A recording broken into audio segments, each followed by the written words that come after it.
more love, more joy, everything. It's inspired young people. Inspiration comes from within you. When you clear out the garbage that's in your mind, you then create space for something better, more beautiful to come in.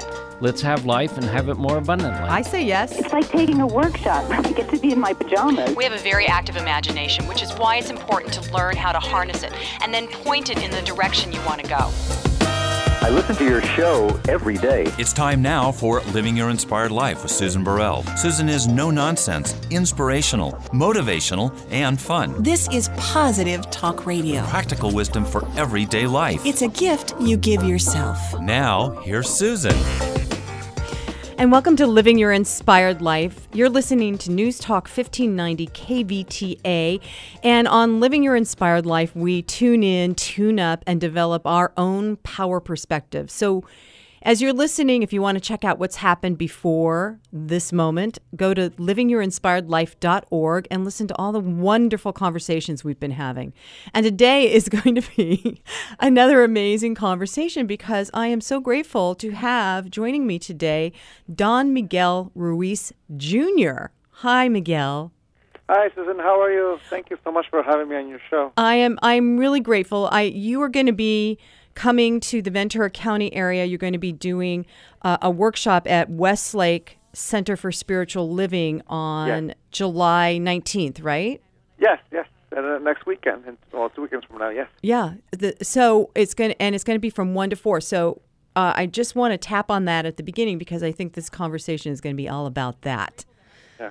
So when I saw the title of, you've written 2 books.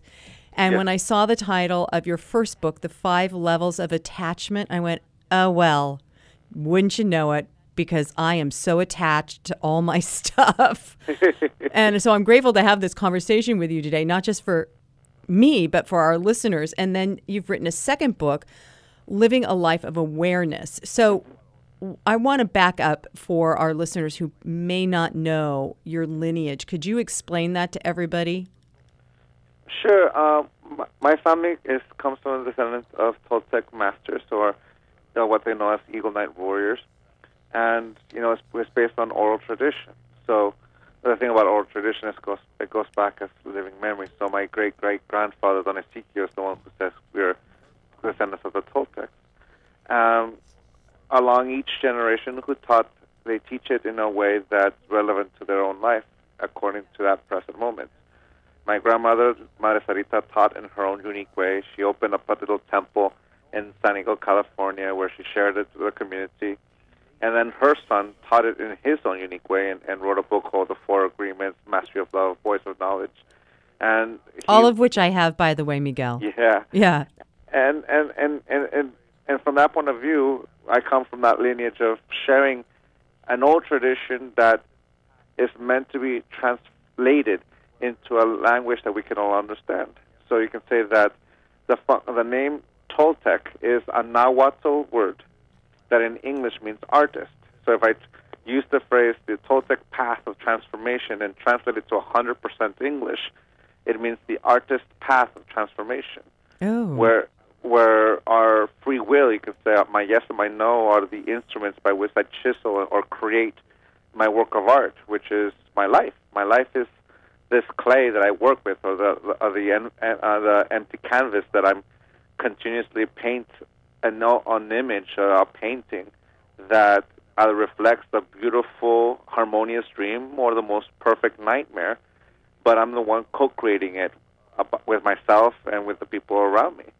So from that point of view, the Toltec is simply this philosophy that allows us to see how we create our own life and that we are the creators of that life and how we shape it. And at the same time, we're engaging our fellow man and our sisters, our brothers, to create something together. And to me, that's the point where our tradition really flourishes. So each generation, like my brother, my dad, my grandma, they all teach differently. We all teach differently because we all have our own life experiences that mold our life and our teachings. And that's, you can say, the real teacher we've had is life. And so that's true for every human being on the planet. The real teacher has been life. And if you pay attention, you're going to become aware of what the lessons are. And like you said, what can you do to co-create your life? Yeah. So and that's a beautiful aspect of it. You know, there's from that point of view, there's Toltecs all around the world. We just call them something different. We're all artists. And I like that. I like that artist. That it is artistry, because it really is about creation. And when and in all the different awareness groups and books and teachings and everything, it boils down to that place of co-creation, recognizing that I create my reality. Yeah, and the thing about it is that I create my own reality because I only control this free will that animates this body. You know, the energy I use to move my arms, to move my legs, is the same energy I use to make a thought. And when I say yes, I'm going to use that energy to create something, to manifest something. And when I say no, I'm not going to use that energy to manifest anything. So my no is just as powerful as my yes. So what we know as free will is basically being able to say yes and no with complete awareness, without having an attachment impose its will onto my will. And all of a sudden, my choices, my yes and my no, become automatic. At that point, I'm no longer creating my work of art with awareness. I'm creating my work of art without me knowing what I'm saying yes to. A belief controls my ideas. A condition imposes its will upon me, and I'm saying no when I want to say yes, or I say yes when I want to say no.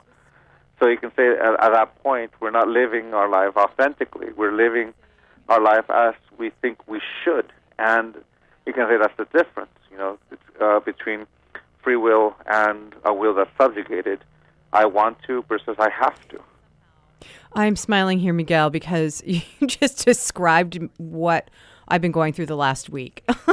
Wow. of saying yes when I really want to say no, and feeling subjugated, and then getting angry because of that, and not realizing that, you know, I need to back up and say no before I said yes. Mm-hmm. So what would you say to people that are continually in that place of saying yes when they really mean no? How do you back it up? I want to erase it, Miguel. I want to erase it and say, no, I don't want to do that. Well, that's the thing. It's like we all learn to assert ourselves at different stages of our life. You know, the beauty of a 2-year-old who's going through terrible twos is that they become aware of how powerful their words are. And at the age of 8, you know, we have a language, but how we begin to subjugate ourselves is something we know as domestication. That's something in our tradition. Domestication is a system of reward and punishment by which we model the behavior of an individual. And if they live up to the expectation, they get the reward, which is, since we're emotional beings, that feels like acceptance or love. And if we don't live up to it, then we get the punishment, which is rejection. Like an example, imagine me at the age of 8, and I'm learning how to assert myself, which simply means I'm learning how to control my no. No. It feels wonderful. No. It feels great. And then my grandmother asked me to have a bowl of soup, and I say, no, I don't want to. And she goes, honey, it's good for you. It'll make you big and strong. No. But, honey, look, here comes the plane. No, I don't want to. She's respecting me because my no has some worth, and she doesn't want to impose. But like any parent, I'm a parent, so I totally understand that threshold where she says, mijo, because she really wants me to say yes instead of saying no. And because she can only control me with my permission, she says, honey, don't you realize how many children don't have anything to eat in Mexico and Africa and the States, and here you are wasting food? Honey, it's a sin to waste food.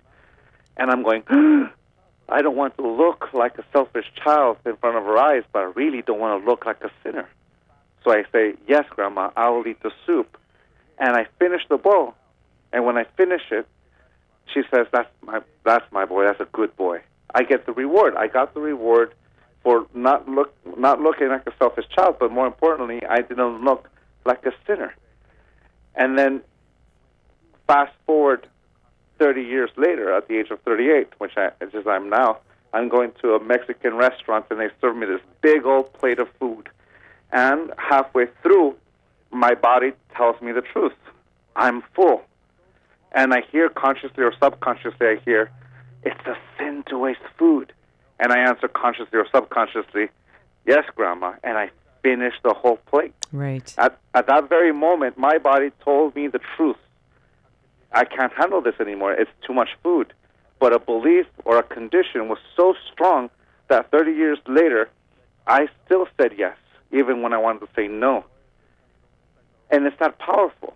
So you can say that part of our domestication is that we're trying to live up to a condition or expectation that says we're worthy of acceptance, we're worthy of love. And from that point of view, we reject our own no. We don't respect it. Or at the same time, we don't respect our own yes, because, you know, it's not proper to say no to this person or whatever. And at that point, our will is being subjugated, not necessarily by an outcome, but it's completely subjugated to conditional love from this point of view. Like, what's going to happen if I don't have this? What's going to happen if I don't have that? Then all of a sudden, our will is just basically this manipulated instrument that is not the instrument of our passion, it's not the instrument of our inspiration, but it becomes the instrument of this conditional love that imposes its will upon me, and I'm the one doing it. Because my grandmother said it to me once, 30 years ago, but I've been repeating it over and over again in my own mind, in her own voice, for 30 years. So I'm the one doing it. Yeah. So, and it sounds like this is probably a problem, issue, condition that people in the Western culture, we don't even know that we got that going on, because I think everybody's been indoctrinated that way. Yeah, and that's the thing, is because the thing about conditional love, or you can say domestication, because when we talk about the two, they're almost one and the same, because conditional love is the outcome of that domestication, but it's the way we control the will of another individual. Well, there's 7 billion living beings, human beings, living at this very moment, and each one of us with free will. And if sometimes we're going to have people who are doing something we don't like to do, or more importantly, they're saying yes to something we want them to say no to, or they're saying yes or no to something we want them to say yes to. We want them to do what we want them to do, and the one way to do it is for them to give us permission to control them. And that's the only way someone can subjugate someone, by permission. But and we don't even know. The best way to do that is to make them doubt themselves. Oh. Because I was going to say, we don't even know that we're giving permission to especially if they're authority people or parents or something. Yeah, and it's because we think that that's the way love should be. Like, I only love you if you look like Winona Ryder. I'll only love you if you look like Ronaldo from Portugal. We have this image as this standard, and we're making someone live up to this image, and we're doing it to ourselves. Whenever we look into the mirror, for example, I can look at myself in the mirror and say, the most handsome version of me is 27, weighing 170 pounds, and a full set of hair, and I look myself in the mirror, and there's no way, I'm not even close. I'm 38, and weigh 200 pounds, and my hair is what it is. But if I judge myself, I'm judging myself with this image that doesn't exist, but I'm still trying to mold myself into it. I can go get my surgery done. I can go try and work out and healthy. And and my body is what it is. My body is the way it looks like that. I can go, of course, go to the gym and take care of myself. But there's a difference between taking care of myself and subjugating myself to a point of view that's going to reject me based on this image. I can also reject myself as I'm Don Miguel Ruiz Jr. If I take things personal, how can I call myself Don Miguel Ruiz Jr.? If I make an assumption, how can I call myself a Toltec if I don't know one of the 4 agreements? And at that point, I'm using the 4 agreements not as an instrument for transformation, but as an instrument for conditional love. I turn them into the 4 conditions of my personal freedom. Mm-hmm. So I begin to subjugate myself. And the reason why it feels, well, almost natural is because we're so used to it. We're so used to this form of love that we don't accept ourselves for who we are. And when we don't have that for ourselves, then how can we love our wife or our kids or even the world? We're trying to domesticate the world to fit what we think it should be when it's already perfect. Oh my goodness! So let's talk about that piece of it, because I want you to speak a little bit about the 5 levels of attachment. Your book, The 5 Levels of Attachment, because, like I said earlier, I'm attached to so much, and I think that's true for everybody. Whatever attached to how the expectation of what the outcome should be of a situation, or attached to the job or the marriage that it's just done, or attached to, like you just explained, a younger version of me when you're not even being present with who you are now. Yeah. So I want to read a quote from that book, and then I want you to go over it with me for our listeners. In the 5 levels of attachment, you say, when we believe in something so strongly that we lose awareness of our authentic self within the stories and comments of our internal narrators, we are allowing our perceptions to make decisions for us. Therefore, it's important to be aware of where we are on the scale of attachment with any particular belief, because with awareness, we can regain the power to make our own decisions, which is what you've just said. But so how do we do it?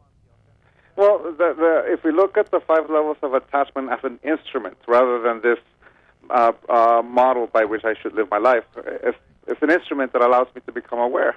Like that. Let's imagine a flower. Let's call the flower awareness. At level 1, the authentic self, this flower is completely open because I'm completely aware that I'm this living being. When my father held me in his arms for the very first time, or my mother held me in her arms for the very first time, they saw this person can be a soccer player or a doctor or a lawyer. We're seeing this child as this infinite opportunity because I'm a living being. So I'm aware that I'm alive. I can go in any direction in life because I am alive. An opportunity or a possibility that ends when I pass away, but between the moment I am born to the moment I die, I can go in any direction because I'm alive. I can move my arms. My mind can think of all these possibilities, and if I like one, I'll say yes to it, and I'll manifest it. I'll use my body to create it. So at level 1, that flower is completely open. So at level 2, preference. Basically, I engage a moment. So the flower closes just a little bit. But when the moment is over, the flower opens up again. Wait, it's like I engage in a moment and I disengage. Okay, explain what that means when you say engage in a moment. Because preference is something that's kind of throwing me off, Miguel. Well, imagine you're standing in the center of a point. And that point, you can go in 360 degrees around you. Okay. So preference is basically, this is the direction I want to go in life. Oh, where we're choosing. So I choose to go or be, for example, I get invited to talk to you in this interview, and I say, yes, this is my preference. Uh-huh. And when the interview is over, I disengage. So the flower opens up again. So this was my preference at this very moment, and I'm talking to you, and I'm engaging you.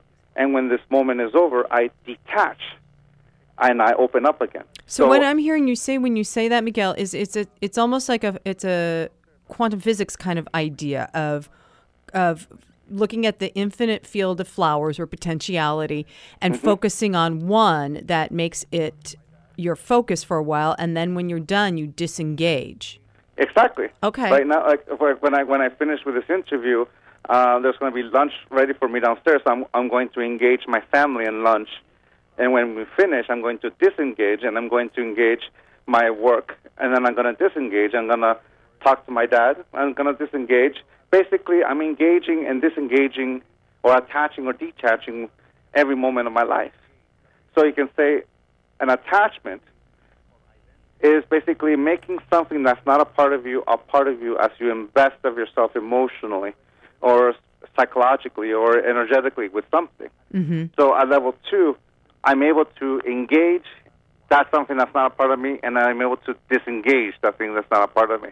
At level 3, which is called identity, I engage that moment, and when I disengage, I'm still attached to it a little bit by calling myself a name. An identity is just a symbol that allows me to understand who I am by a definition. So you can say, at this moment, I'm being interviewed by you, and when I disengage from this interview, I'm still going to call myself an interviewee.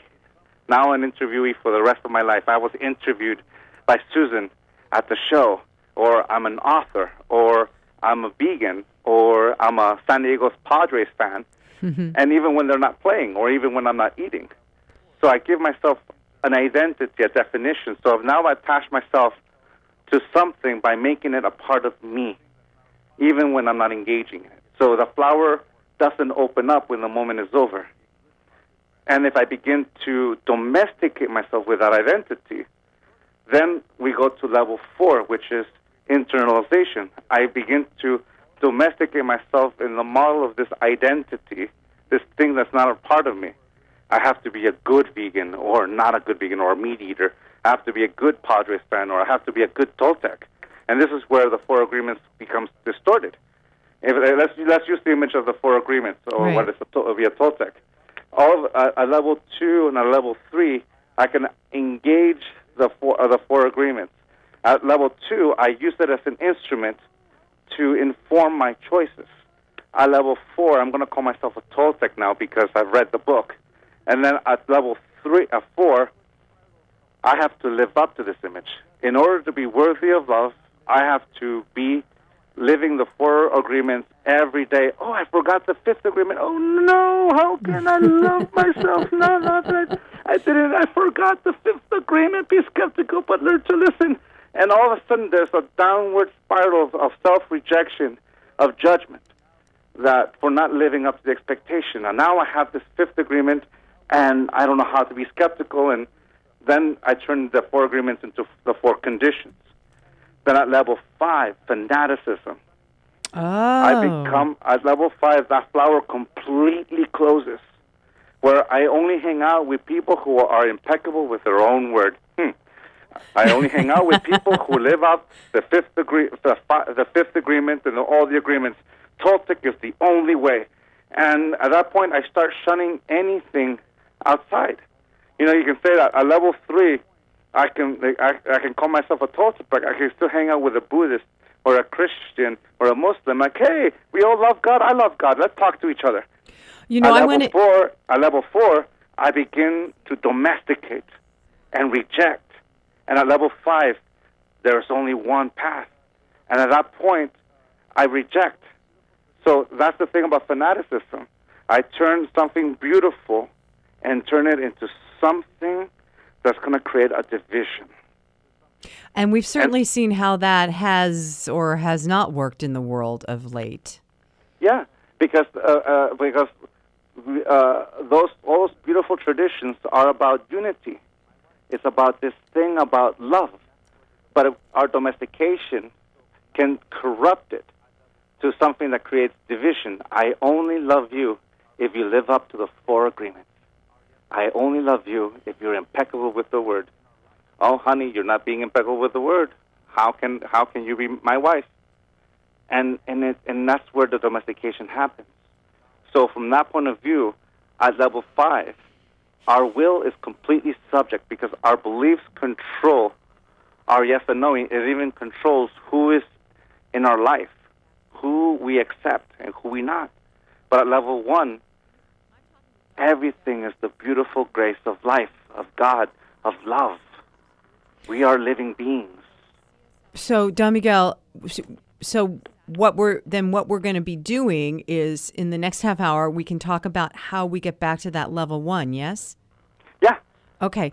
So I'm talking with Don Miguel Ruiz Jr., who is coming to the Westlake Center for Spiritual Living. You can go to cslwestlake.org. He's going to be there Saturday, July 19th from 1 to 4, talking about living a life of awareness and the 5 levels of attachment. And I highly recommend you go there. We're going to take a short break, and then we'll be right back. Hi, this is Susan Burrell from Living Your Inspired Life. I always find it easier and more fun to expand my life by being connected to open-hearted, like-minded people committed to being on the same path I am.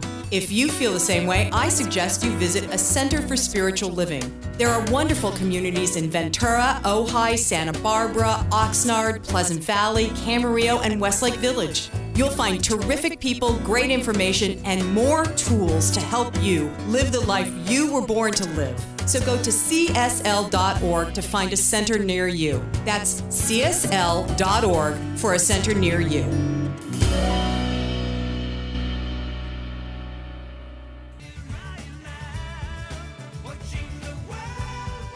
Welcome back to Living Your Inspired Life. I'm Susan Burrell, and I just want to tell you about another event that's happening on July 19th.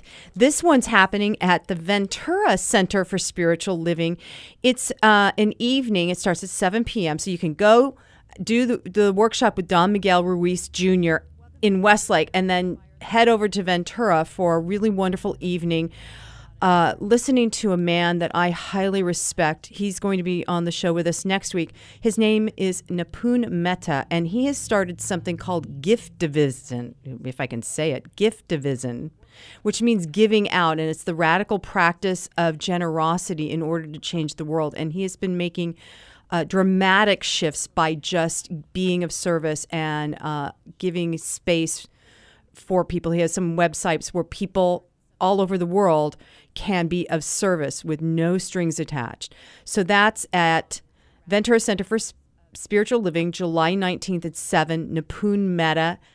Go see Don Miguel Ruiz and then get yourself over to see Nipun. You will have been given yourself the best gift ever for Saturday in July. So with that said, Don Miguel Ruiz Jr. is a Toltec master, and we've been having this conversation about one of his books called The 5 Levels of Agreement. So before we went to break, Miguel, you went down the 5 levels until we're starting from this beautiful open being to this individual that's only in a small subgroup of humanity and completely closed up. So how do you get back to being the open individual? Well, the thing about at level 5 is, well, there's a question that was got, and the question was, when did we lose sight of our authentic self? And the question, and the answer is, when we prefer the illusion or the lie over the truth. And the reason why we prefer the illusion is because in the illusion we find conditional love. We only know how to love ourselves with that image. What's going to happen to me without this thing that makes me feel safe, that makes me feel at home? And all of a sudden, how can I live life without this idea, this belief, this concept? More importantly, how can I be worthy of love if I don't have this, especially after all these years? Like, for example, if you use the example of my grandmother with the soup, how do I know I'm a virtuous person or a kind person if I don't finish my meal? Right. And more importantly, how am I not a sinner? Mm-hmm. So from that point of view, the level of attachment at level 5, you can say the difference between level 4 and level 5, which is internalization and fanaticism. At level 4, domestication looks like this. The reward for living up to the expectation is love, conditional love. The punishment is judgment. I judge myself for not living up to the expectation. Thus, I begin to reject myself.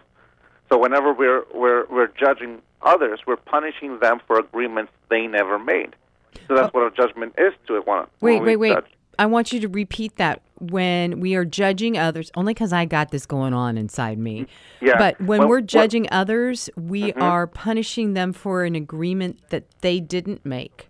Yeah. Okay. We all, like, in our life, every single one of us is an individual. And the agreements we make in life, and mind you, an agreement is just simply the action of saying yes. That's what an agreement is. I say yes. Thus, I make it happen. I use this energy to manifest it. So in our lifetimes, each one of us lives life as unique as we have lived it, and we say yes to the things we've said yes to, and no to the things we've said no to. This is what has led us to this point in life. And everyone is unique. So the experience, for example, that you had is different from mine. So if I judge you, and I'm judging you for an agreement I have made in my life, I've said yes to this, like I should eat this soup, and against my grandmother. And then you don't finish your plate, and you have food there, and I judge you. Oh, you're a sinner for wasting food. Then I'm judging you for an agreement you never made in your life. You didn't have that. But because based on my domestication, I only see it in this way. So now I'm judging you. I'm reprimanding you for agreement you never made. But with the punishment, I'm wanting you to make the same agreement too. So now I want you to finish everything on your plate in the same way my grandmother was taught the same lesson from her parents. Oh, my goodness. I think you've just described the entire American society and culture, because it's all about that kind of stuff. Yeah, and that's the thing. It's not just American, because Mexicans have it, but humanity has that. You know, that duality between the opposite of love is not love, is not hate or anger. The opposite of love is love, which basically means the opposite of conditional love is unconditional love, and vice versa. So in humanity, we have people who have lived their life as unique as they have lived it with free will, and then there's the people who have been subjugated by conditional love.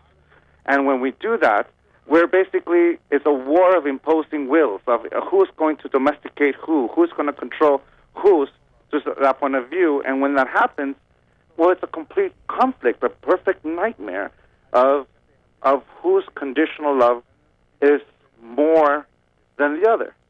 So from that point of view, fanaticism, and the reward is still the same, conditional love, but the punishment is going to be hate, anger, sexism, homophobia, all of these things. Like, people can get to the point in their fanaticism where a belief is more important than their life. That in order for you, like, say, for example, my daughter marries someone, and I'm so fanatical. How dare you marry that guy from across the tracks? I'd much rather see you dead, because now I have to. That's the only way I can save your soul.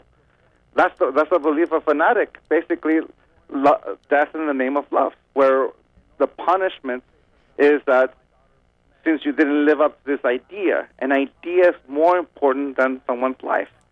So you can say that's the most attached point, because we're not even valuing each other's life. It's easy to kill or harm someone when we don't see their humanity. We only see the personification of an idea that I don't agree with. Right. That's why when we hear political discourse, they're not talking to each other as human beings. No. They're labeling each other a conservative or liberal or et cetera, et cetera. It's easy to put down or reject someone's opinion when they don't fit our acceptance of what should be, especially with conditional love. And it becomes so vile and vicious, then people they get so upset about stuff that they've made the judgment over, that, and they want you to either get on board, like you said, or then, get out of my way. And that's just not a healthy way to live, period. And what makes the illusion strong is that they're being virtuous, that they're living up to that image of conditional love, that they're right to do it. And when that happens, we can corrupt the most beautiful tradition.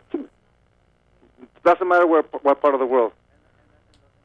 We can corrupt it and distort it, and all of a sudden becomes the face of death. We can already, in our imaginations, think of so many beautiful teachers and beautiful artists that taught us how to love each other unconditionally. And yet, because we need to be right, we'll basically distort their words to fit our point of view. So we begin to distort knowledge. We begin to distort our agreements to fit that perception, to the point where we don't even accept the world as it is. It has to live up to this image. It sounds like we're all living in this world of illusion, Miguel. Well, yeah. If we see it, what we know as the dream of the planet, because in our Toltec tradition, the main function of the mind is to dream, which simply is to perceive and to project. So one way we create the agreements is our beliefs.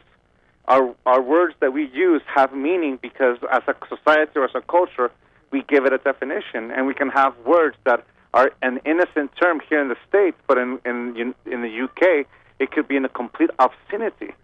You know, a right. simple word. Yeah, there's words, and I'm not going to repeat it because I might get in trouble. But but there are words like an innocent term would be, for example, pants. I'm wearing pants right now. I want you to see my pants. And if I go to the UK, I'm basically saying I want you to see my underwear. That's what pants mean. Oh. Over there. They pants are called as trousers. Right. So if there's little variation, but with that meaning is that the agreements that we create in our life is basically set by those ideas. Basically, if we step outside the building that you and I are in, and we go and look around the buildings that surround us, we will see the buildings that this community or our community said yes to. What we do not see are the buildings that this community said no to. So our yes and our no is how we construct something together. So from that point of view, our beliefs mean something because we give it meaning. So from that point of view, that's the illusion. The illusion is basically the dream of the planet, or you can say the agreements we make with one another. What is the truth, or you can say life as is the earth. You, me, everything in life exists, and it's perfect. But we give it a meaning. There was this expression, actions speak louder than words.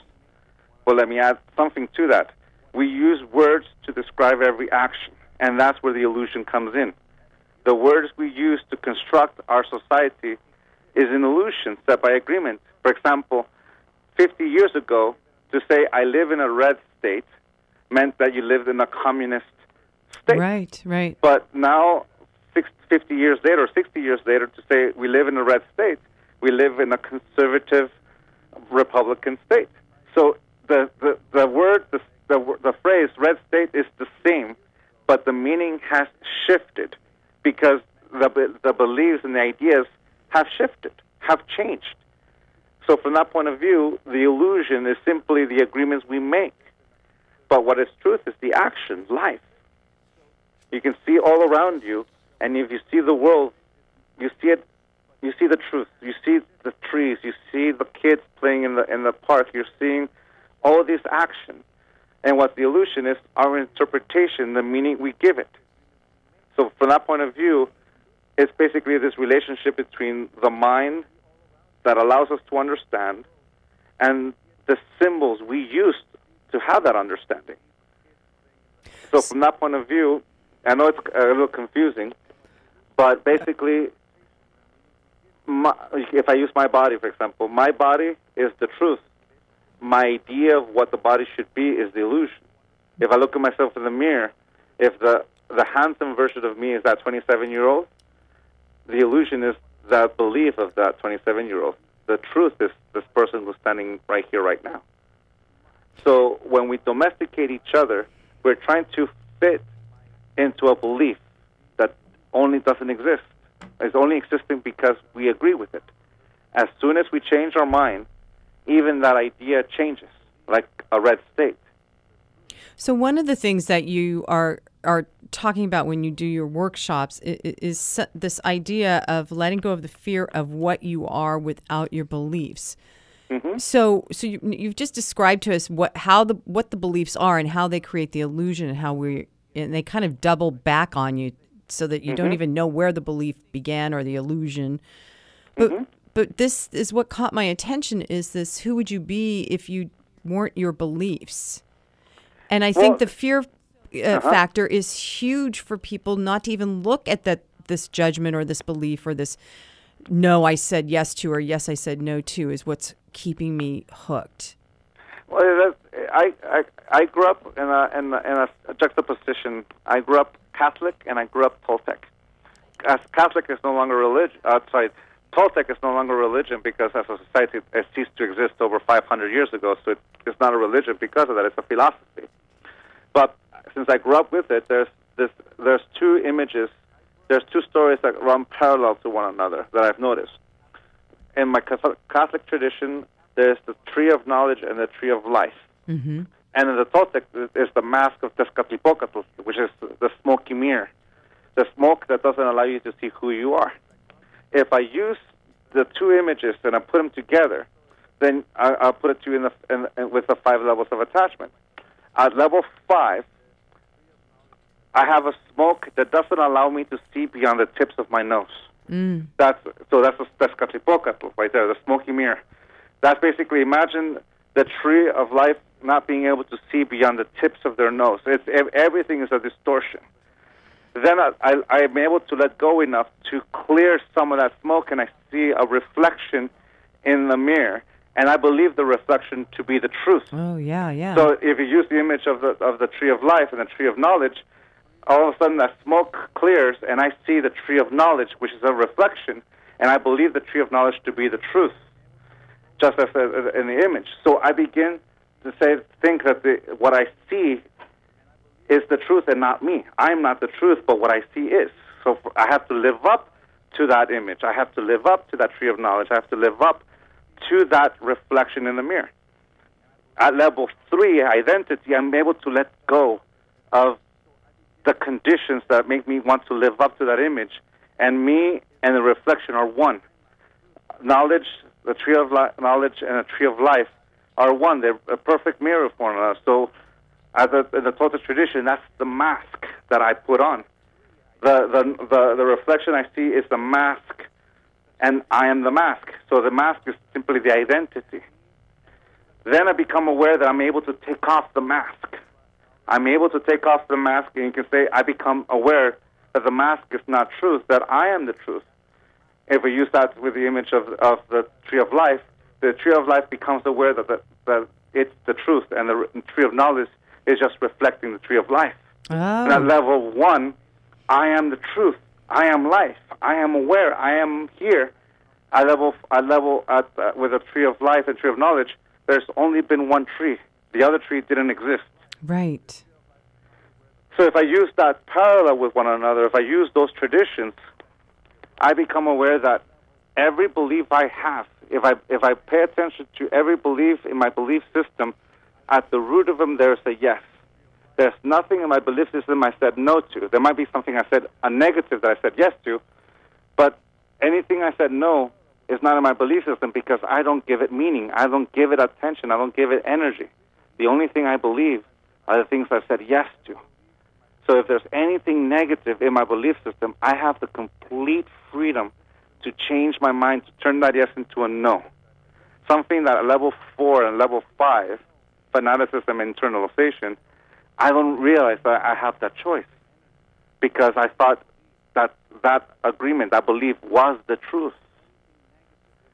And from that point of view, my free will is simply, I give life meaning or power, or you could say, I can make something have value with my agreement. Let's say, for example, be impeccable with the word. The word, every word that we use in our vocabulary is an empty symbol whose definition is completely subject to my own agreement. So to be impeccable with the word really means to be impeccable with your own intent, because it is your intent that gives that word meaning. It is our intent that gives a word an emotional charge, or a negative charge, or a positive, or good or bad, or right or wrong. We can use a word that's innocent in the States and a terrible curse word in the UK. We're in control of how we give things meaning. And it's a beautiful thing, because when we pass away, all those things cease to have meaning. In fact, all my beliefs cease to exist the moment I pass away. Just as my body ceases to exist or turns into a corpse, my beliefs no longer have power. Right. But while I am alive, all my beliefs have meaning, have power, because I give it life. So from that point of view, every tradition that teaches us unconditional love have power because we give it power.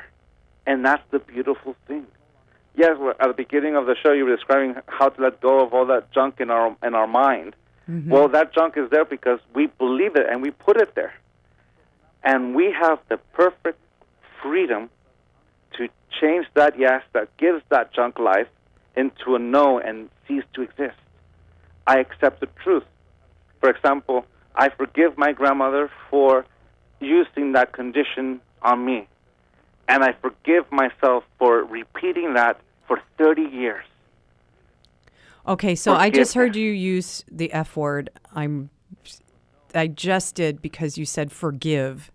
Yes. And for so many people, that is the bigger challenge. And oftentimes we tend to forgive with conditions because believe me, I've been walking this path. And I noticed that the forgiveness when you're reaching those different depths and levels of forgiveness, there is fear that attaches itself at every level as well, until you can finally get to that place that you just described where you can look in the mirror and it's no longer a smoking mirror, it's just you. Mm-hmm. But the forgiveness process and all of that, the forgiving myself, forgiving, the person that I thought did me done wrong, is challenging for most people, and people avoid it. Yeah. Well, the thing about forgiveness is that we've associated with condoning. Like we think, oh, it's okay. You could it's part of us. But the thing about what makes forgiveness powerful is that it allows us to accept the truth, and we can let go of that energy, that thing, and we can let go of it. Here's the thing about life.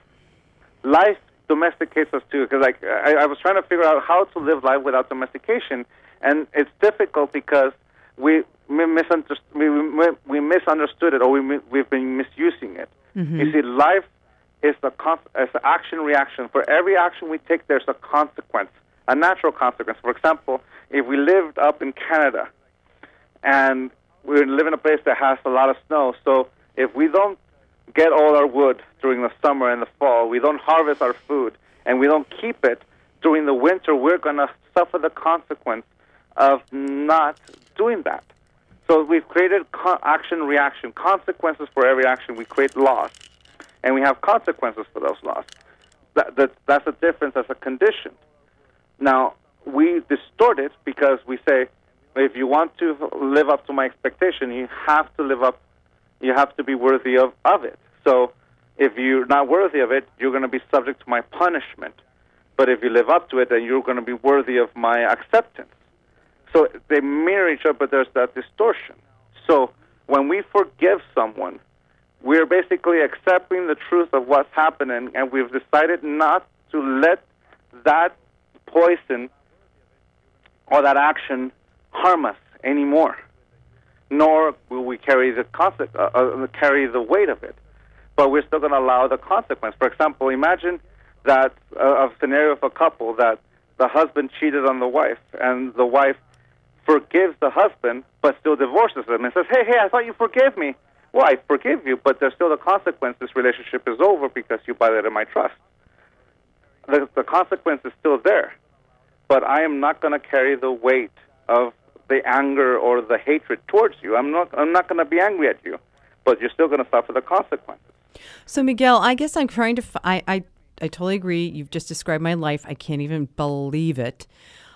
And I'm also wondering, for people that are listening, this fear factor that keeps us stuck in those beliefs and looking at the smoking mirror with all our different masks on.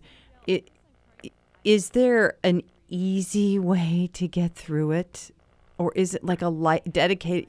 You've dedicated your life to this. Your whole family has dedicated your life to, unearthing and teaching about this stuff. But is there an easy way?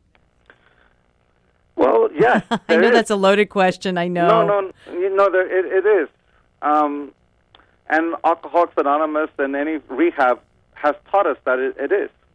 It's the moment of clarity. A moment, and when a drug addict or alcoholic becomes aware of the truth, my dad refers to it, or we know it as the single point of opportunity, the minimum opportunity.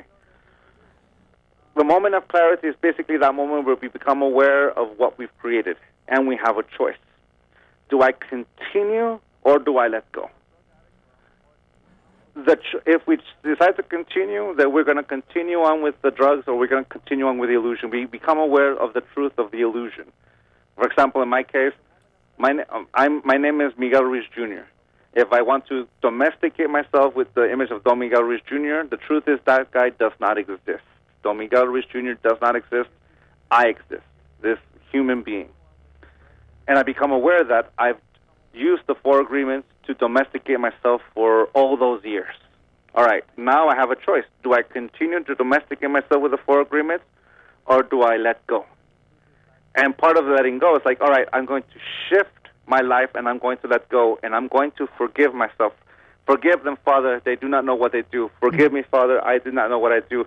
Forgive me, grandmother, I used your words to go against me. Forgive me, Father, I've used your words. And I've used all the people who are fans of my father's book to impose that condition upon me.